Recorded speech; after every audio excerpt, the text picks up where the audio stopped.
how corporates can start using user-generated content or lo-fi content, but still make it brand compliant. So that's really where it came about. The way I kind of describe it is a bit like, you draw a picture on a bit of paper and it's a picture. But if you stuck a frame around it and put it on the wall, it becomes the work of art. It's got a context. And so what Shoutout does in its branding is give context to things and creates a format around kind of short form content to make it more content rather than just a clip that you upload. And I think that's really important. And, it's doing really well and people are really embracing this idea.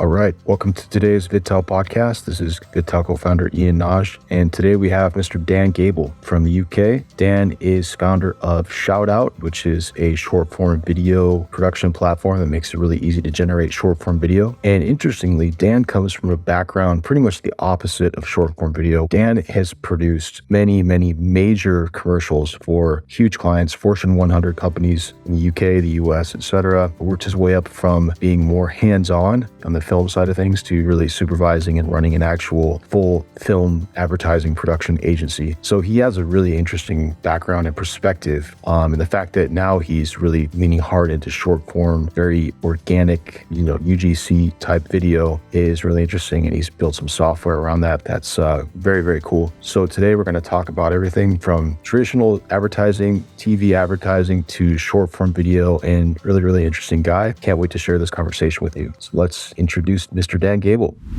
This podcast is brought to you by VidTao.com.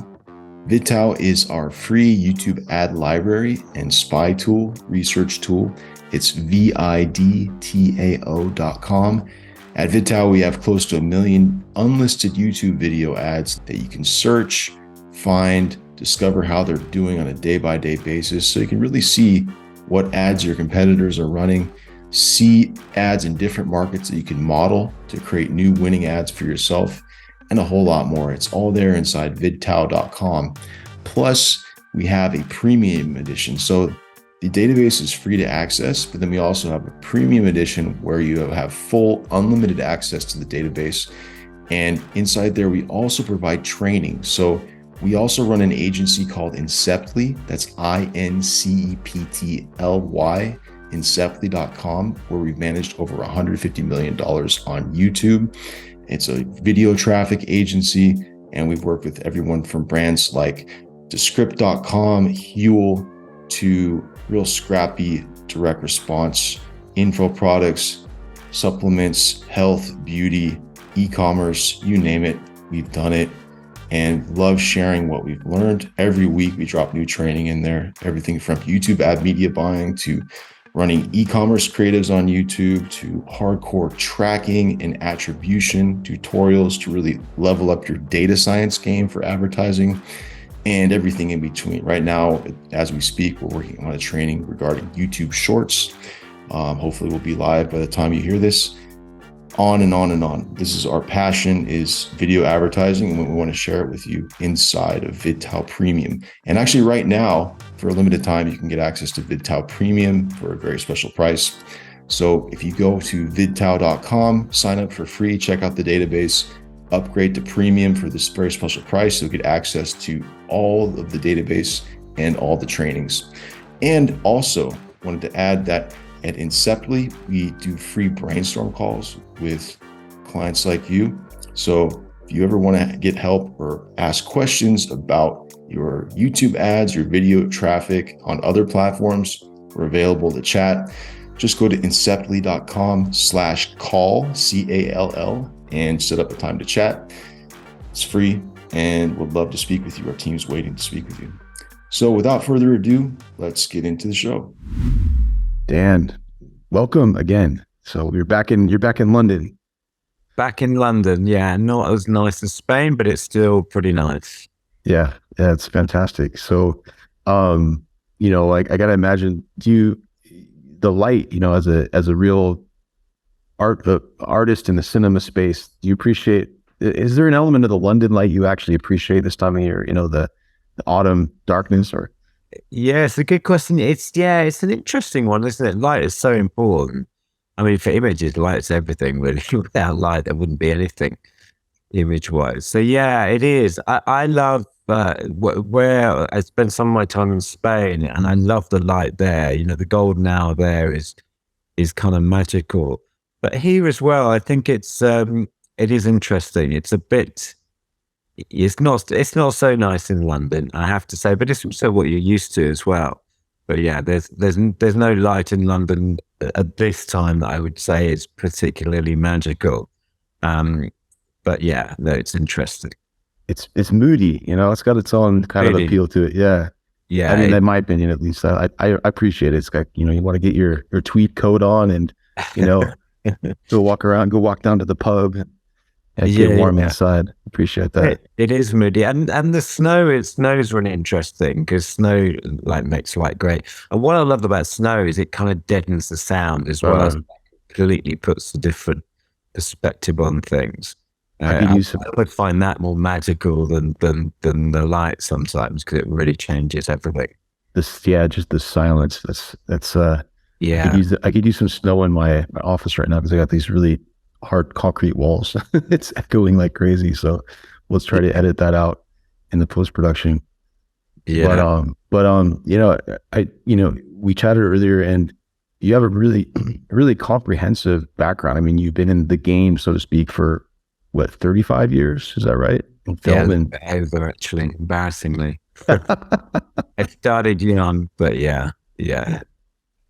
that's Yeah, no, kind of, it's been a real journey. I mean, it was so interesting when I started. I started actually in radio and then moved to TV very quickly afterwards.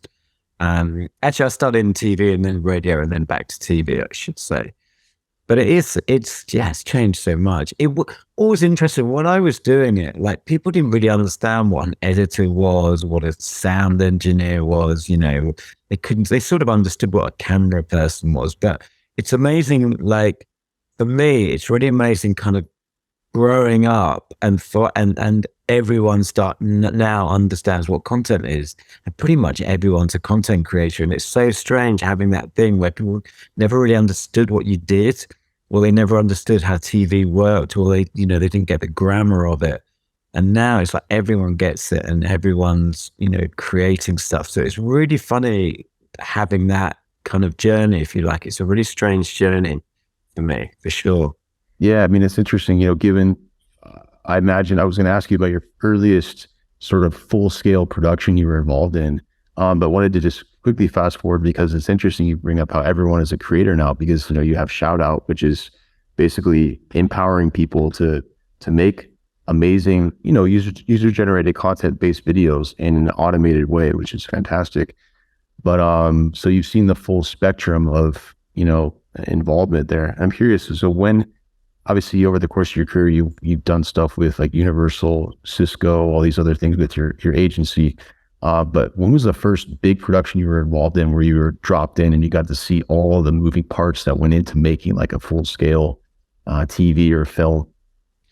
Yeah, so it's interesting. So I've been involved in productions in various kind of guises for a long while, but it's really it's a difficult question. The first big production that I was directing, I think actually was. It's really hard. It's hard to know because it kind of things just creep up on you. Like I was making, corporate videos, if you like, sort of, 30 years ago, probably a bit more, 35, and then kind of, did TV and then sort of specialized in other bits of TV. Like I was a dubbing mixer for a long time, which is effectively a sound designer. So, and then, and an editor as well. Funny enough, quite early on in my career, I was like an understudy for an editor, a Right. sound person, camera person. So kind of did everything, which is quite unusual. And then you really have to sort of specialize. But anyway, to go back to your question, I don't know is the answer because I don't know. It's really funny. It's the reason it's an odd question is because, like, I think when you're watching a production, it occurs very differently to when you're actually doing it. So, like the way you describe the question, all the kind of production stuff and the scale and things, it doesn't really feel like that when you're doing it because you're not really aware of it. Like so, yeah, I don't know how to answer it. It's a strange one.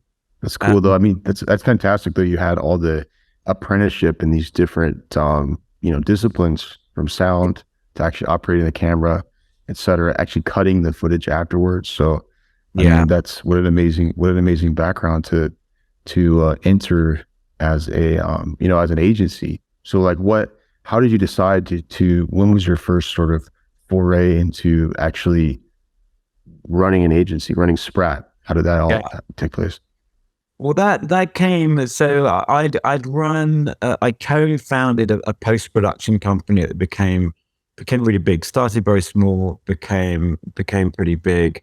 Well, very big actually. It was the largest independent post company in Europe at one point. And I'd done that, and then I got a. Then I worked at Air Studios. I was on the board of Air Studios for a bit, and that was kind of didn't really work for me. It should have been my ideal job because I love music and the Beatles and all this kind of stuff. And I just saw really the way TV was kind of all the fun seemed to be happening in digital rather than in TV actually. And I really liked the kind of low-finess of it. I like the immediacy of it. It feels like people could just make stuff and post it and get audiences. I kind of, when YouTube happened, I was sort of half aware of it, but not. Obviously, I knew what was going on, but I was so engrossed in TV then that it seemed so separate. So that was really it. I just wanted to kind of bring my passion for storytelling into the digital realm. And I think it worked really well. I think having that kind of long history of TV and understanding with grammar really, really well, if I not being immodest about it, but that really helps to kind of, tell the story in the digital world. And Nice. well, the agency is called Sprat, and the reason it's called Sprat is the idea. It's that saying, "Sprat to catch a mackerel." So what that means is that your video content has a definite purpose. So in our DNA, Brilliant. it's really everything we did had to be for something rather than kind of art for art's sake, if you like. And that was a really great um, way to think because producing content is expensive and you need to get a return on it.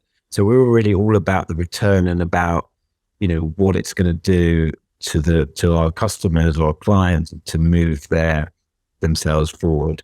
That was I think there's sometimes that's a bit missing with content creators. It sometimes also with agencies almost it's more about the kind of quality of the video, whatever quality means, rather than the kind of what it's going to do, what the ROI is going to be. Yeah, that's super interesting. I mean, being able to combine the two is super powerful. And I imagine, in what sorts of ways did you have you? I mean, and how do you? I guess how do you identify that goal when you're producing a piece of content? And obviously, this commercial content you create is quite involved. It's not, there's clearly a lot that goes into it, a lot of expense, a lot of investment. How do you hone in on, say, the few objectives that you actually want to target with that content? Yes, great question. I mean, it's about the way I sort of see it is video. So what I do, what the agency does is it's video content as a language, if you like. So it's just a grammar, and it's really about kind of, like you say, figuring out what those messages are and then translating that into a piece of video content. Sometimes what's really strange, I'm going to sound a bit nuts if I say this, but it's like you can't kind of sing a film, or you can't kind of, you can't sort of smell a radio play. So what I mean is sometimes things are very, video has its own grammar, and interestingly, what people think are going to work is going to work on video sometimes doesn't. So it's really about kind of understanding that translation process. So getting to the key messages is pretty simple in a way because people kind of they reveal it, in conversations. And normally in a video, there's like an hour-long conversation, and that's when you kind of get it. I mean, interestingly, one of my great passions is coaching, and I became a qualified hypnotherapist and NLP master practitioner and all this kind of stuff. So I'm huge, I read psychology all the time. So it's almost like a kind of coaching session when you're talking to clients, where you're getting information that you're always asking questions that they don't quite, they're a bit left field, but you're picking up on body language and what they're saying and the words they're using to kind of really elicit what they're trying to get. And sometimes they don't even know themselves, or they think they know, but they haven't quite kind of condensed it. So yeah, that's the hardest bit. I think once you've got your kind of North Star of a direction, then the rest is just a translation process. That makes sense. I was going to ask you about that too. And I noticed that in some other interviews you've given about your background in psychology. Was that sort of something that came out of exploring storytelling and film? It was like an interest that emerged, or was it something that predated the whole thing? It kind of it kind of predated, but also, I mean, the bottom line, honestly, it's quite funny in a way, is that I thought in order for me to kind of get home at a reasonable hour, when I was in post-production, your worth is by understanding what someone wants. And, if you're an editor, if you're a sound mixer, anything really, pretty much every job, even a director, you still need to know what the client wants. So I just thought the only way I could kind of ensure I didn't make mistakes was to really understand. And that was it. And I just kept like learning and learning and learning to try and understand what people mean. As crazy as it sounds, I mean, when I used to employ people, a lot of people for the post-production company, the only test I gave them was how they could listen. As I would kind of say, I would give them a listening test, and it's amazing how many people don't listen. Me included, with all of us, it's a real struggle. And I think if you can learn to listen to other people and listen to, listen between the lines, if you like, then that's a huge skill. It's an enormous skill. That's super interesting. So you're already applying it on the post-production side. I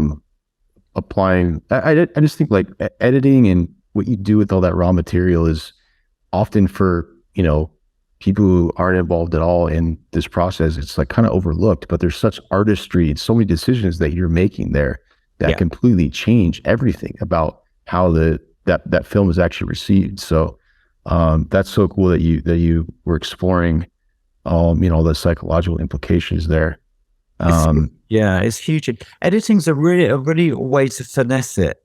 It always amazes me, when someone's watching TV, they're like a film or TV, they think, I think it's him. I think he did it, as if they're kind of figuring it out. But it's it's the director and editor that's kind of created that, giving you just enough, lingered slightly longer on a shot, or put it could be like frames, could be 10 frames here or there, and it starts to make people think a certain way. It's so subtle.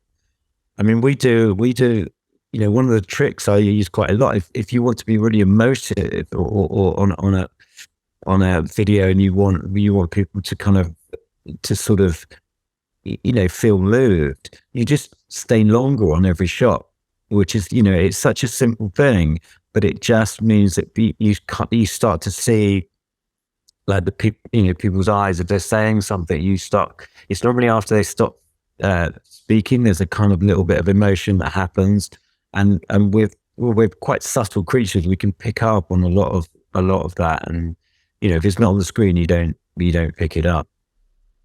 That's super cool, and I think like I'm just really curious how you made the transition to even start thinking about video in the context that Shoutout, so your software company.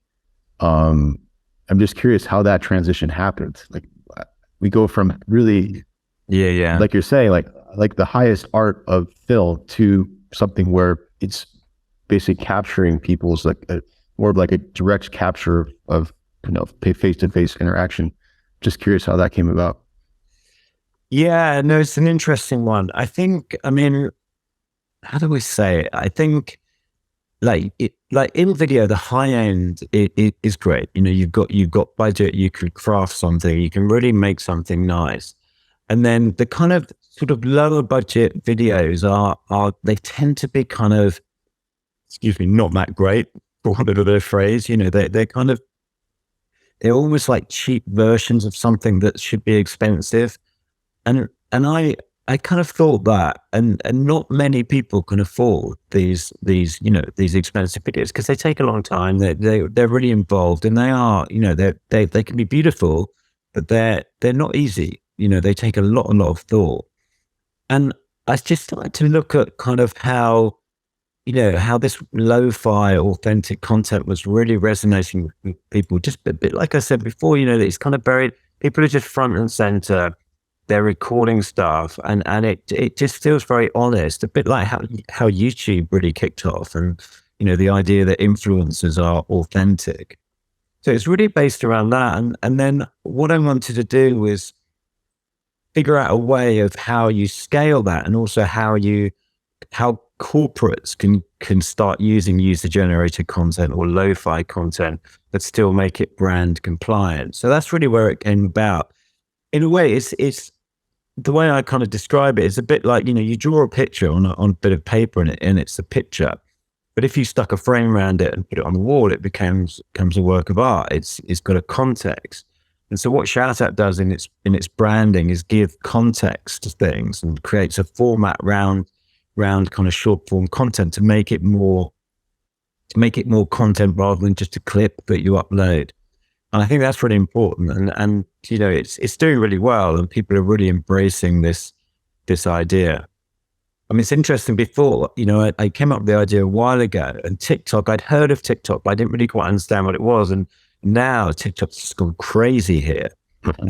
And it kind of, it's exactly what I kind of thought was going to happen. I didn't realize it would be TikTok, but it's just that need for like authenticity, that need for people, creating their content. TikTok kind of does it with music in a way. They brand it with music. Interestingly, Shoutout does the same with music, but it's more about kind of people building their individual brands. You can put on intros, outros, name captions, all that stuff, but it creates a context to your content.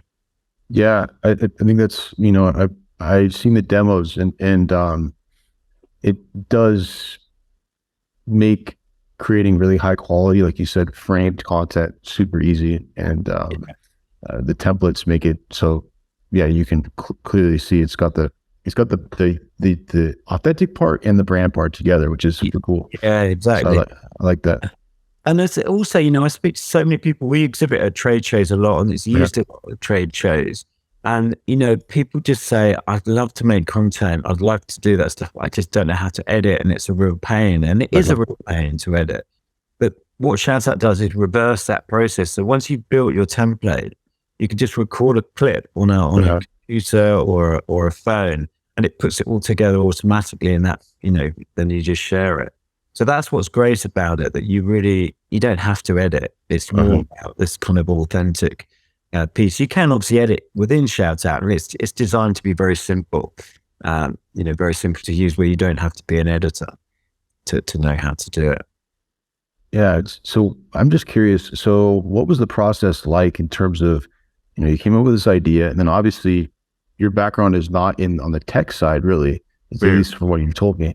And how did you actually partner up and take this idea and actually execute it and make it a reality, to where now you have all these users and you're seeing your idea actually come to life thousands of times, every day, every month, etc. No, it's a great question. It's like the old thing about, this was the first like transition. So the agency is still going, but it's the first transition I really thought about it. I thought, God, I know this is going to be really hard, and it's going to be a long journey. And I kind of went in there knowingly. A lot of businesses just start kind of and they just grow, and you don't really think about it. But this was the first one I really thought, wow, this is going to be a journey. However hard I thought that journey was going to be, it's harder. This software, but I have been involved in software. I used to program when I was very young. Oh, wow. Okay. Yeah, but really, that this was early days of computers. ZX81 and I don't know, like Sinclair Spectrum and all those things. Nice. So it was they had 1K of memory, and it was very, very different. But yeah, no. To answer your question, so I work actually with my son-in-law, who's the main developer, and we've got a couple of other developers as well. So we've got a really, he's super smart, crazy smart developing, and we've got a relationship whereby we can kind of be really honest with each other. And in some ways, there's not a lot of difference. I guess you come at everything with what you know. But to me, there's not a huge amount of difference between creating a bit of software than creating a bit of content. It's still, there's a journey, there's an envelope to it. You've got to kind of, people interface with it. But that said, the early version was terrible. It worked brilliantly, but it was just the journey was awful. And then we kind of completely changed it, and we completely changed it again. So it's really like, it was just kind of like re-editing, going in, changing the content, working out seeing how people engage in it, looking at the data, finding out where people are kind of falling off, if you like, or not being able to do it. And we're constantly changing. We're adding new features, but we're also working on the journey as well. And you realize how much people are different. We get tons of people saying this is amazing, it makes it so easy, it's fantastic. And then we get someone saying it's really complicated, I don't get it. And you've just got to like figure that out and figure out why, I know you can't please everyone, but the people that are, maybe are sort of not having a great experience with it, they're going to have really valuable insights. And it's crazy how people think, it's amazing how people could be looking at it and I'd be saying, oh God, how have you done it that way? Or how did you think that means that? It's a real lesson, and you don't normally get that feedback with content so much. People watch your stuff and they might comment on YouTube or whatever, but the comments are normally like, great video or terrible video or whatever. But yeah, so that was, so I hope I'm answering your question. It was pairing up with someone that was great at developing, really figuring out kind of what that user journey is going to be like.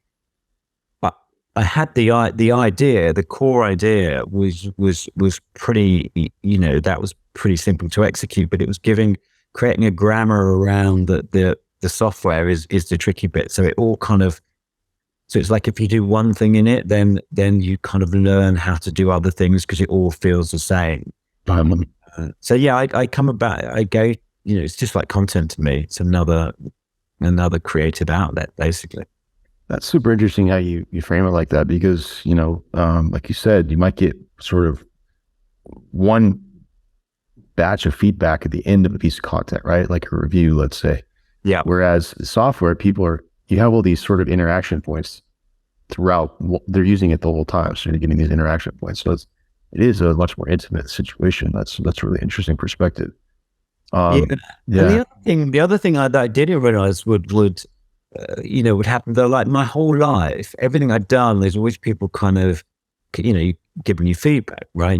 There's always a client, right?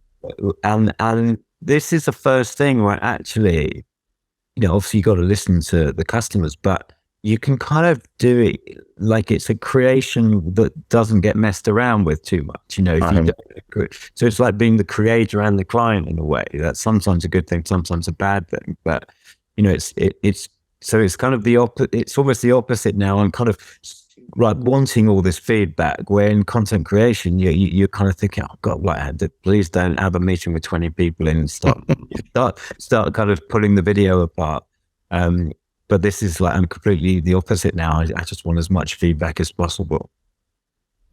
So when, obviously it's been very successful, you've really found a pocket that's really resonated. When did you first realize that you had, product market fit with the shout out? Yeah, it's a good question. I mean, like, I think it's ongoing, but I think when, isn't it like I showed some people at really early doors, and they were like, "Wow, this is like magic." I think like they kind of did. You could see it in their eyes. It was like a magic trick or something. Okay. And that, that was like, that's when we thought, okay, like I'm really onto something here. Then I think it was when events started embracing it, that really worked, and people were just really liking it. The big problem with Shoutout still actually is that it's the education around it, because people always think, if you describe it, they always think, oh, it's like Canva or something. And it's not. It's very different. And then when people, so it takes a demo for people to get it. Right. Sometimes, if people aren't getting it, getting in front of those people are quite hard. But normally, once they've seen it, they're like, wow, this is amazing. Wow.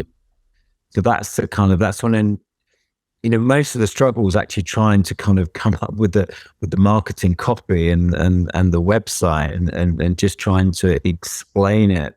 But like I said earlier, you can't sing a meal or whatever. It's very hard to kind of describe it in words when it's a piece of software, if that makes sense. But that's that's marketing, right? For sure. For sure. So what has been the most successful for you in terms of showing it to people? So demos, basically getting it in front of people and then having them just recognize, okay, this is what it is and this is how I can use it. Just curious, like, what is it showing people in person? Is it, doing like webinars? I'm just curious, what's been the best pathway for exposing the tool and getting new users for you? Yeah, I think a lot of it was during lockdown. So it was tons of it was virtual on Zooms or WebEx or whatever. And I think that seems to be the best way. I think there's something when you're sitting with someone, it's actually sometimes not as easy to show as when you're kind of on a screen and you can show everything together. There's two parts of Shoutout as well. There's like a dashboard and an upload link as well. So it's kind of tricky to show that. But yeah, I think online demos work really well. Trade shows are pretty magical because it's so quick. We were exhibiting at Web Summit a couple of weeks ago. And again, it's kind of people were just like, oh my God, this is amazing. Because but only when you see it, if people walk past and kind of read about it, it doesn't really sink in until they've seen how it works.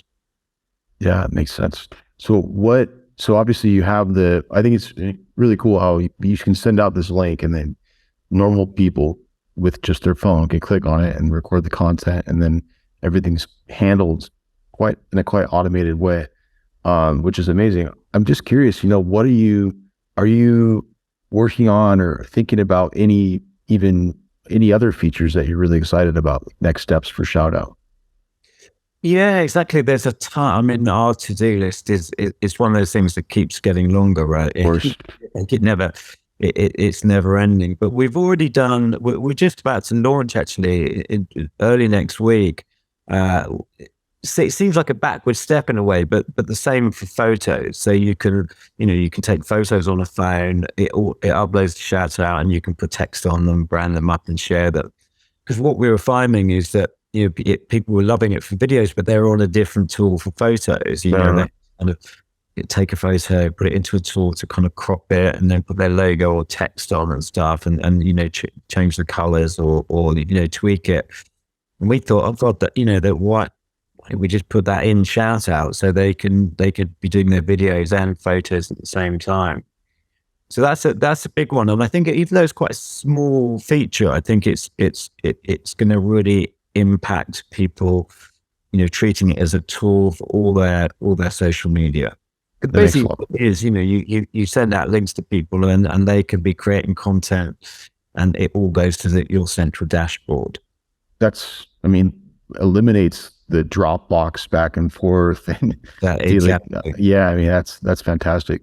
So would you say the ideal customer profile is social media people at companies or like small businesses? Just curious about that. Yeah, it's an interesting one. I think it's been really embraced by events. We were Uh-huh. quite shocked. We thought it would be good for events, but they really are. They're really sort of using it. They're desperate for just because of the speed. So Uh-huh. ceremonies, trade shows, it can turn your event into a hybrid event, which is what everyone's talking about, but with bite-sized short form content because it's so quick. So what I can't remember the question was. So it was the ideal customer. Yeah, yeah, yeah. Yeah. So that's done well. Enterprise tech is good. Anyone that wants testimonials, anyone Uh-huh. that wants to scale their video. Uh-huh. What we were hoping for, in a way, it's a shame, and it will happen, but it's not happened so much yet. That the smaller kind of SMEs or one man bands, because we've got a really quite cost effective sort of lower end of the scale. They're not embracing it quite as much as I'd hoped in a way, and it's a shame because I think that was one of the big drivers, was to even the playing field and allow everyone to create content. So it's it's not. How do I say it? It's like that. People that are making content get it, and it's great for improving content. Uh-huh. People that really should be making content that aren't, they're kind of not. They're just not making content, so it doesn't really mean much to them to make it simpler, Uh-huh. which is a real shame. It's great that we can, make it easier and cheaper and faster for people. But what I really wanted actually was just to be a way in for people to make video content where previously they didn't. But that's proving more tricky, and I think we have to we might have to combine it with some sort of training element, or just a really kind of back to basics idea about you want to make video content. How do you do it? Interesting. Yeah, it is. I think there's still, people are saying videos everywhere, but there are so many companies that could be really benefiting from it and aren't doing it because they don't know how. Yeah, I mean, if you're trying to do it the sort of standard way with the editing apps and even Yes, just the file aspect of it, so it'd be such a yeah, pain. Yeah, so it is. And the thing is, it's really funny because I've been doing this a long time, like you say, but I still remember when I was like doing video when it transitioned from tape to wow, to computer. So I was like editing on tape, wow. and it's really difficult. It's really difficult. So I like, even though you'd think that I would kind of eh, just be really understanding of technology. Of course I am. I still remember those days of trying to edit tape. How you have three machine editing. Basically, you've got two machines that you kind of put offset a little bit, and then another machine that records. You kind of press a ton of buttons and kind of make sure the offset, it does a pre-roll, and hopefully it will make the edit. It might be a frame here out. Even editing cutting tapes up with razor blades. So I just know, like, I spent a big part of my early life Uh-huh. struggling with equipment and just being very kind of dexterous around it. And really, it's almost like, I don't know. It's like so alien now. I mean, if you sat and anyone who makes content in front of a kind of three machine editing setup, they just they wouldn't make anything. It would be like, it's so easy now. It's so much easier. Yeah, it's still one of these things, like you said, where there are probably a lot of companies, a lot of people who would love to have the capability to do that, but still haven't recognized just how easy it can be. So I guess so would you say that's the biggest challenge in terms of like making it more of like a B2C type of tool, or Yeah. that? Yeah, exactly. I mean, what's, I guess the way I'm kind of looking at Shoutout is that there's a lot of legacy, it's sort of ideas about making videos, Uh-huh. and the legacy ideas are about the tech of it. You know, how you film something, how you edit something, how you create something. And there is an assumption that there's pros and there's kind of people that aren't pros, but sometimes, you know, the pros get it wrong. And I think what I'm trying to do with it is to just change the kind of grammar of it, and so it's not like you film something, then you edit something, and then you post something. It kind of reverses that process. Um, so yeah, it's just an education piece. I guess it's the same when, yeah, I remember like typewriters. People Uh-huh. always on typewriters, and the word process was pretty miraculous change. Um, but sorry, I know I'm kind of confusing my thoughts here, but No, it's great. but you like, if you're an author and Uh-huh. you're creating stuff, you could type it, or you could use a word processor, or you could use a computer or whatever. And it seems like, I think with video, it's it's it's become the realm of people that understand the technology rather than necessarily the people that kind of really want to make content. Uh-huh. Like, I look at a lot of videographers, and they might be interviewing someone for a client, but actually interviewing is not their real skill. Right. Their skill is framing and lighting and camera. Where I love the idea of the video journalist, where you've got some great journalistic traits, and all they're doing is holding a phone, and they're getting this kind of great content, great reactions. But they don't necessarily have to understand the intricacies of how a camera works. And I think that's, it's like the picture quality versus the kind of journalism of it, if you like. That's Uh-huh. what Shoutout's really trying to do as well, to kind of make it so everyone's a content creator. Yeah, that's fantastic. Um, what would you say? So obviously, you've had a tremendous amount of success, and there have been challenges, obviously, like we just described. But then, what's been the most surprising success that you've had that you just didn't expect, like for Shout Out?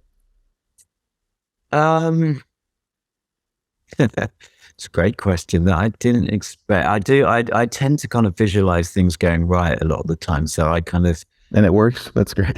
I'm big on, when you say that you didn't expect, I'm thinking, did I, I'm still kind of expecting it to go, even better than it's going now. Um, so it's a difficult one to answer in that respect, but what I think people, it's not really answering the question, but I think just when you've it's like when you make content, or like making Shout Out, you're just creating something out of thin air, and I just Uh-huh. love that. That's Uh-huh. what we live for. It's pure. I think entrepreneurs and creatives, whatever the way, it's the same word to me. Effectively, you're creating something out of nothing. So every time I hear people talking about Shout Out like it's a thing, like it even Uh-huh. exists, that's like, that I can't describe that feeling, because it's just come out of your head. It's Uh-huh. really, like it's imagination brought to life. And I think that's amazing. Even at a show yesterday, I was walking along, and then there was these two women in front of me, and I was just walking back to the stand, basically, where we're exhibiting. And they were saying, "Oh, wow, that Shout Out. We need to talk about that. That's the thing I was telling you about, blah, blah, blah." And I was standing behind them thinking, wow, that's like, it's like alchemy, because you've Uh-huh. created something.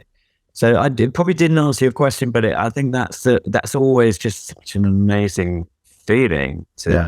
to do that. And, God, I'm like so lucky to be able to, be in that position to be able to create stuff.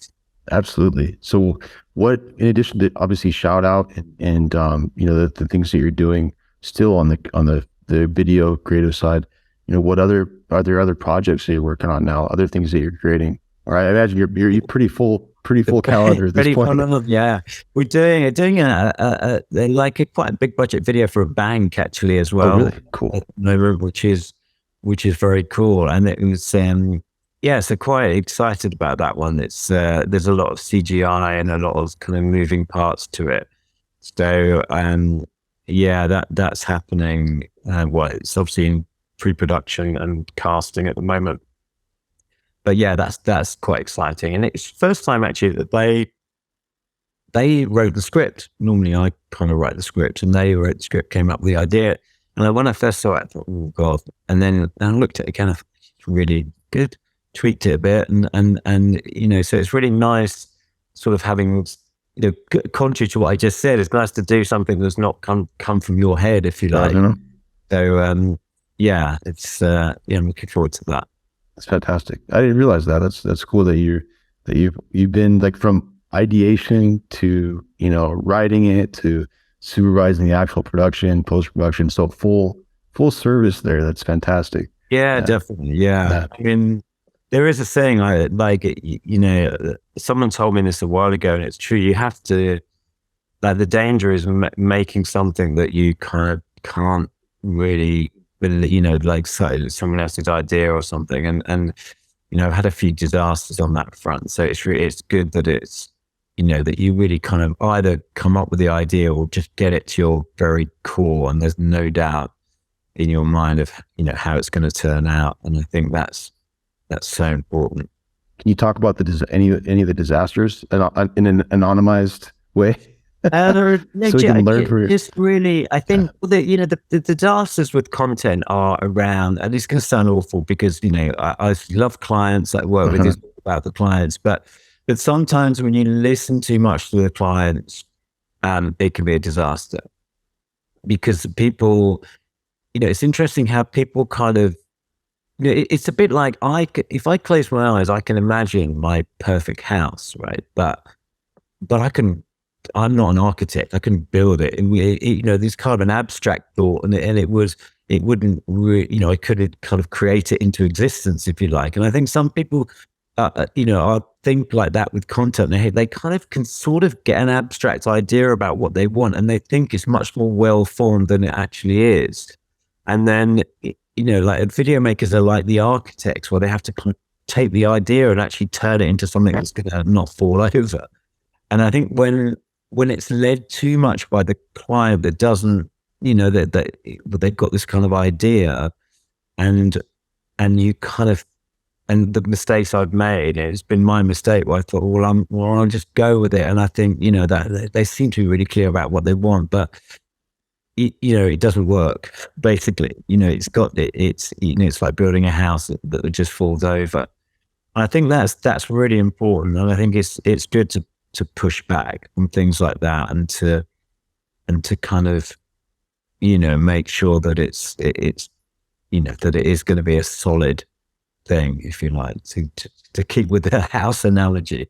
I hope that makes sense. But it makes so much sense. And I'm just curious, was it like in this instance, did you have it feeling in your gut from the get-go that like, hey, their idea, their approach is not going to work, and you just kind of, yeah, absolutely. And also on actually on the shoot itself, in this particular one, like clients were attending, and they were kind of like putting bricks out. Bound. And, and to them, and this is really no disrespect to them, but to them, they wouldn't get the impact of that.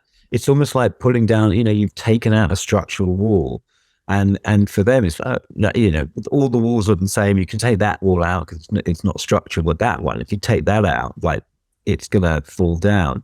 And I think, so, because they didn't have that overall, vision, or they didn't understand what was a structural wall and what wasn't, they got pulled out, and it was sort of too late. The thing started collapsing even then, but they couldn't see it. And obviously on shoots, there's no real time to kind of sit down and explain it. It's too late at that point. So, things just started unraveling very quickly.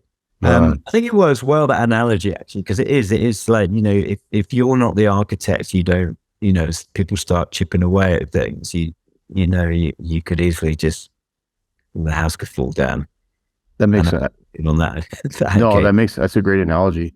And I mean, what sort of strategies have you developed from those experiences to be able to establish these kinds of boundaries and say like, hey, you're hiring me to do a job, and like we mentioned earlier, fulfill this objective that you want. You don't just want a video, you want it to do this. How do you actually lay that down? Yeah, exactly. Well, it's about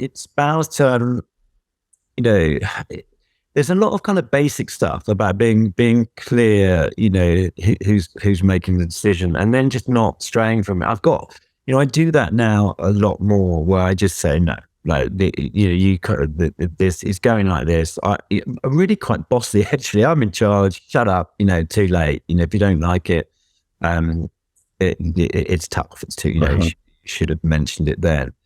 But I think, I think it's really about kind of taking complete ownership and complete responsibility. And if anyone sort of chips in, it can all unravel. I think I guess the thing is it's almost there's two halves to it, if you like. Content creation is, the first half, you want as much, in the writing and pre-production stage, all input's good. It's great to brainstorm stuff. It's great to kind of, make it as collaborative as possible, which I really like doing, even with the team and the clients and whoever, to be honest. And under NDA, I could be talking about it with, I've had some advice from people, people I know in TV and film, I love that. But then once you've kind of gone past that stage and locked it down, and the rest is really, really regimented. And I think it's making that clear delineation of where there's a time for input and there's a time for just executing that plan. And that's the way, that's the only way it can work. And sometimes it's a bit of a shock to people because, they especially clients, they've been involved in this sort of collaborative process. And then it's like, no, that's it. No, you can't say anything. I mean, it's so funny, right? Would you have a, surgery by consensus? No, you wouldn't. It's strange. Yeah, it's strange. And in a way, I think it's a terrible thing to say, but I do think, like, I watch a lot of content. I watch a lot of everything, really. And I think you can just tell the stuff that's been messed around with. That hasn't, because you can sort of see you can see the genius in it, but it's been messed with. They've knocked down a structural wall and it's collapsed, a wing or something, and it's a real shame. I think in some ways that's why influencers and this kind of lo-fi authentic content doesn't get messed around with so much. That sort of makes it quite, makes it really watchable. Where sometimes a more expensive a video or a film or anything, it gets messed around, and it's pretty much everyone has to. Like, I know some pretty well-known directors that have worked on well-known films, and they would say the same thing. It's like there'll be in meetings and people will want their say and all the rest of it. So it's whether it's a corporate or a feature or I'm sure Netflix series are the same. It's just you got to let people get on with it. And I think in some ways, like the virtual circle of good directors, like Steven Spielberg, you're probably not going to be people aren't going to kind of sit in a meeting and tell you how to do it. Right. But it kind of makes them better and better and better because they get in that they build trust, and then they can kind of just carry on making this great stuff and not get interfered with too much. Wow. And that's sort of the kiss of death of things, I think. Yeah, and that's like you said earlier. I mean, just certainly back to Shoutout, you're empowering people to just deliver it raw. There you go. There's no sort of contrivance to it. So. Yeah, and that was a big part. When you asked about what was the kind of motivation, that was definitely, there's a few things, and that was definitely one of them as well. It's just being as kind of pure signal path, that reduce the noise and be able to just people just to say what they think and be authentic. Yeah, I mean, so first of all, just I think it's really cool on the business side how you were. You've come from this more traditional video background and then recognize the opportunity in this raw video space and planted a flag there too, while having obviously your established kingdom on the sort of traditional side. I mean, it's Sure. just incredibly smart. And yeah, I mean, it's very impressive what you build with Shoutout. And Thank you. yeah, just what else do people know about you that we haven't asked? Yeah, that's a good question, isn't it? I don't know. I think I don't know. Actually, I think. Well, my wife says I'm a genius disguised as an idiot. All the best to spiritual. I think it's such a great thing. I think you know you. I think a lot about stuff, and also occur very kind of daft as well. And I think it's quite nice to have those two things, especially in, it's, I think they call it like approach everything like a child. Uh-huh, uh-huh. And I think that's so important to just be kind of like not take yourself too seriously, and just be a bit stupid, Uh-huh. and be a bit naive, and a bit kind of like, kids are amazing. When you speak to kids, they don't have, what they say is they just speak, it's authentic. They just speak the truth. And I think that comes from a real purity, of mind. And I think, yeah, so to answer your question, that's what I try to cultivate all the time. Like a bit of an idiot, but it's good. Not afraid to be a fool. That's like, Absolutely. and look what happens. Like, when you strive to be not the smartest person in the room, and look at all these amazing projects you built. That's fantastic. Well, So, thank you. yeah. Well, Dan, where can people go to find out more about everything that you've done, and get in contact with you if there's potential collaboration, etc.? Yeah, sure. So I'm open to having a chat. LinkedIn's always good. Connect on LinkedIn. It's Dan Gable. I think you'll find me. I'm the one with no hair, not the wrestler. Yeah, I was going to say that. Gable grip is the thing. Yeah. Yeah. And then no. So for Shoutout, it's shoutout.social is the domain name. You can check it out. To have a free trial. See what you think. And the agency is sprat.tv, so you can check that out. Check out some of the videos. But yeah, anyone get in touch. Always open to have a chat, and certainly if you want to start making content using Shoutout, I am slightly biased, but I would really recommend it.